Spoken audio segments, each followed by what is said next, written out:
ये ये सूत्र क्या मंत्रों का उच्चारण करेगा जाकर तुम्हारी शादी में? ये क्यों गाएगा? अरे ये तो उन्होंने ठीक नहीं किया, ऐसे थोड़ी उनको कहना चाहिए। सावित्री मैं वहां से बहुत सम्मानित होकर आया हूँ।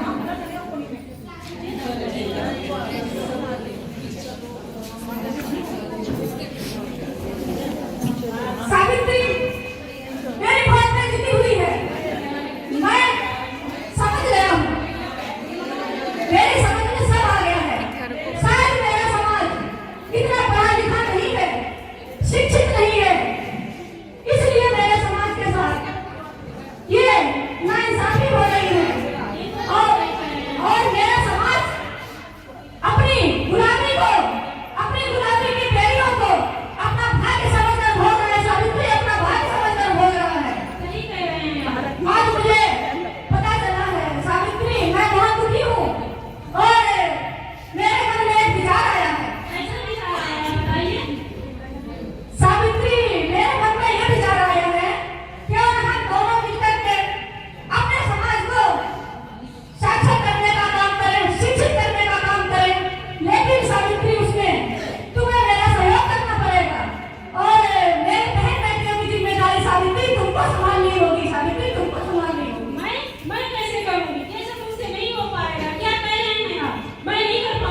ध्यान देना सावित्री मेरी बात पे।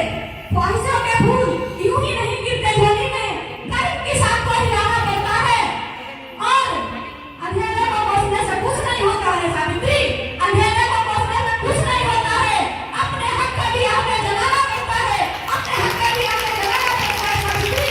तुम करोगी, तुम आगे बढ़ोगी सावित्री, तुमको बढ़ना पड़ेगा। ठीक है, आप इतना कहते हैं तो मैं कोशिश करके देखती हूँ। और अब मैंने निश्चय कर लिया है कि अब मैं पीछे नहीं हटूंगी। शाबाश, शाबाश सावित्री, मुझे तुमसे यही उम्मीद है, मुझे तुमसे यही उम्मीद है। यदि आज इन बहन बेटियों को तुम साक्षर कर सकती हो, पढ़ा लिखा सकती हो, तो आने वाला इनका भविष्य उज्जवल होगा और फिर ये अपने बच्चों को पढ़ाई लिखाएंगी।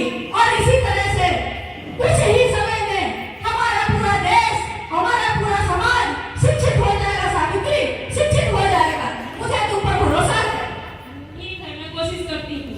ज्योतिबा और सावित्री दोनों बच्चों को पढ़ाने से नीचे न हटने का संकल्प लेते हैं और समाज से लड़ने के लिए संकल्पित होते हैं। तभी ज्योतिबा राम फूले के पिताजी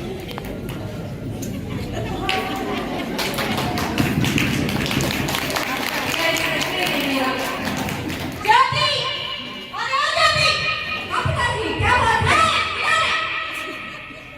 क्या हुआ पिताजी, आप बड़े गुस्से में लग रहे हैं? क्या हुआ? पहले क्या सुन रहा हूँ?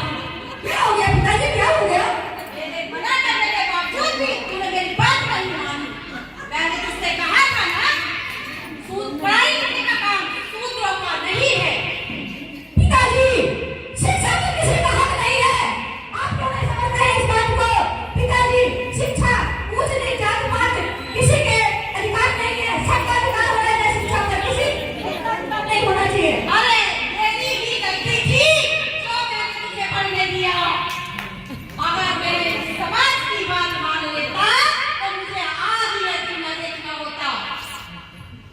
क्यों पिताजी? ये किसने कहा है? ये आपको किसने बता दिया है? ये किसने आपको बताया है? बताइए आप। अच्छा, ये समाज की पुरानी परंपरा को तोड़ने वाला तू कौन होता है? कौन होता है तू? मुझे नहीं